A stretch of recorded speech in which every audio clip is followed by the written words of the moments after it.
Moving on to the next question. So we have to state the domain and range of y is equal to negative 3 to the power of x plus 5 plus 2. So I'm going to get into a little bit more detail with this one. Notice how this is an exponential function you should realize right away. And what's the parent function we're dealing with here? Well, the parent function of an exponential function is whatever the base is. So the base is 3 in this case. Notice it's not negative 3. It's just positive 3. This negative 1 is sort of outside. It's just this 3 is in brackets to the power of x plus 5. So the parent function is y equals 3 to the power of x. So what we can do is we can make a table of values for this. So let's maybe do negative 2, negative 1, 0, 1, and 2. So 3 to the power of negative 2, that's the same as 1 over 3 to the 2, which is 1 over 9. And if you do that in your calculator, you get something like 0.11. 3 to the power of negative 1 would be 1 over 3, which would be 0.33. 3 to the power of 0 would just be 1. 3 to the power of 1 would be 3. And then 3 to the power of 2 would be 9. So we have a table of values for this function. Now, how is it going to look like visually? Well, it's going to look like y is equal to 2 to the x. Very similar. It's just going to look something like this. And the important thing when you're dealing with exponential functions is knowing where the horizontal asymptote is. Notice that for this parent function, there's a horizontal asymptote at y is equal to 0.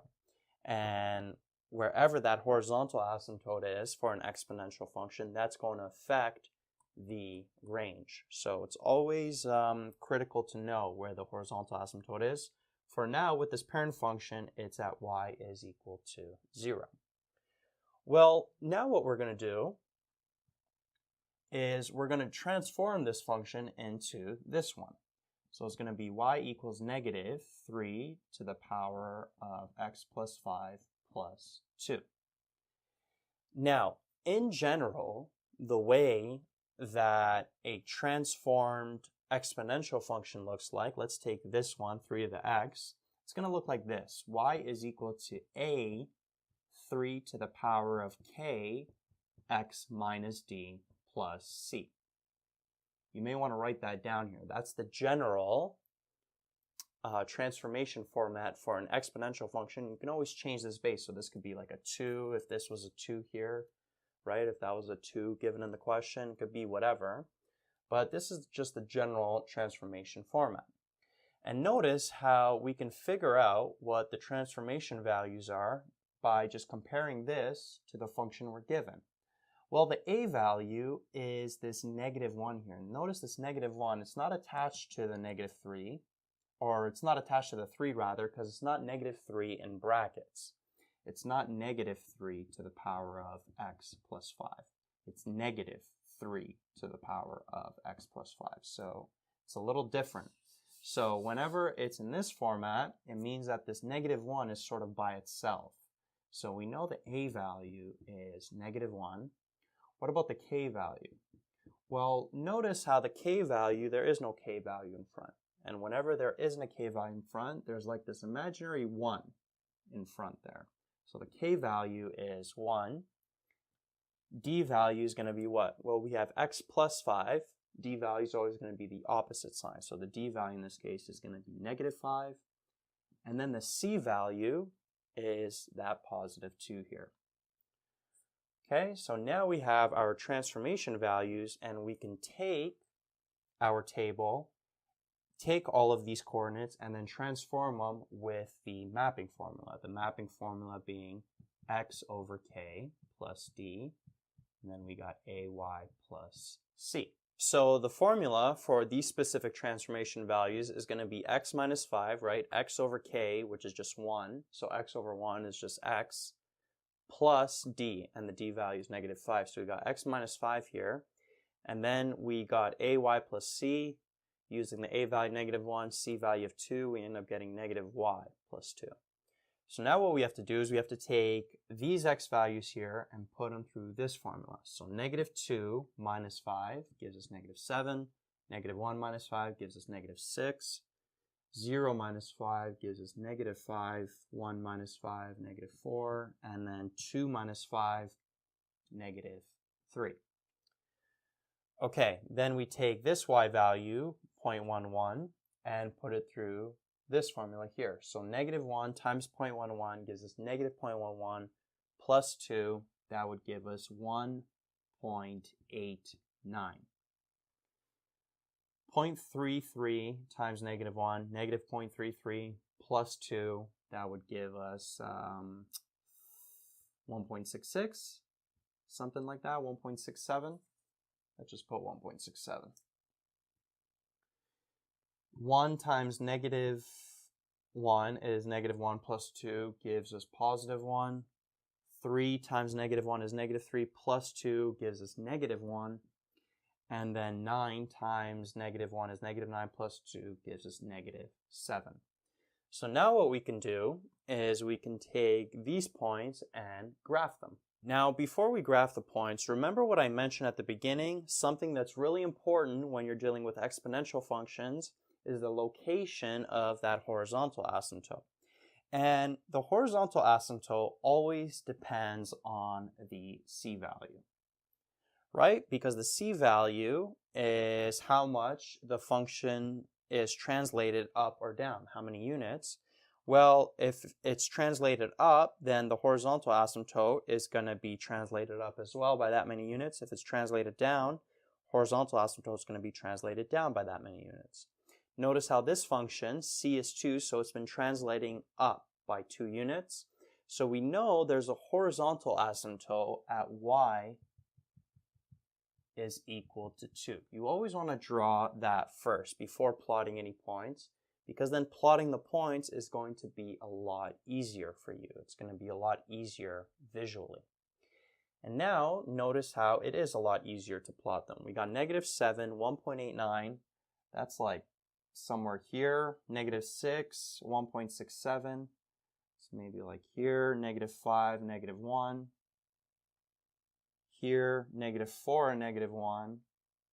Here, and then negative 3 and negative 7. Here. This is so not to scale, so don't mind the drawing. I'm just doing a rough drawing because we just want the domain and range of this, right? All these points should maybe be a little bit more shifted to the left. If I was going to be really to scale, like this negative 3, negative 7, this looks more like negative 1 and negative 7, but whatever. Anyway, so we know that this function is going to look something like that. Right? It's going to keep going like that, and it's never going to hit that horizontal asymptote of y is equal to 2. Make a nicer arrow there. And that's the most important part to see. So now, with this rough diagram, we can get into finding what the domain and what the range is. So the domain of an exponential function is always XER. There's never going to be a restriction on the x values, but the range is always going to depend on that horizontal asymptote and whether the exponential function is decreasing or whether it is increasing, right? Whether it's above or below that horizontal asymptote. Notice that in this case, this exponential function is below the horizontal asymptote, so we know that y is less than 2. Notice how it's y is not equal to less than, or it's not y is less than or equal to 2, because it never hits that y value of 2, it just approaches it close. So it's always y is less than 2. So I did this in sort of a long way. I showed you the transformation process, plotted the points, graphed it. But if you're really comfortable with exponential functions, you may not have to go through this whole process. So for example, if I got this question, here's what my thought process would be. Okay, so I would be given this function here. So I know that I got y is equal to 3 to the x. That's my parent function. I know that this function has been shifted up by 2. So the horizontal asymptote is that y is equal to 2. And because of this negative here, I know that I am reflecting y equals 3 to the x, which looks like this, in the x-axis. So I know my function is going to have that kind of shape. So all I would draw is something like this. And this is not necessarily correct. It actually is incorrect because it doesn't cross the y-axis here, or it doesn't cross the x-axis here, as we can see from the actual drawing that we made. But that is irrelevant when I'm looking for the domain and range, right? All I need to know, where's the horizontal asymptote, and is the exponential function above or below it? It's below it, and then I can just write domain xer, range y is less than 2, and yer as well. So that's my thought process if I got a question like this. All I would be looking at, horizontal asymptote, C value. Is it above or below? I would just look at that A value there. Since it's negative, I know it's going to be below, and then I get my domain and range pretty quickly. But again, if you're not comfortable with exponential functions, I would go through the process of doing a couple, transforming them, seeing how the graph looks. Make sure to draw that horizontal asymptote first before plotting the points. Then you get the domain and range. Then you see the patterns, and then you can do it sort of this way quickly, where you just look at the C value and you look whether it is above or below. Yo, what's up guys? Thanks for checking out my channel. Hopefully you got some value from the video you just watched. If you did get some value, big favor to ask you, please like this video and subscribe to the channel. Any questions, any recommendations on things you'd like to see, please leave it in the comments section. Also check out the description box below for links to material and content related to the video you just watched. Peace out.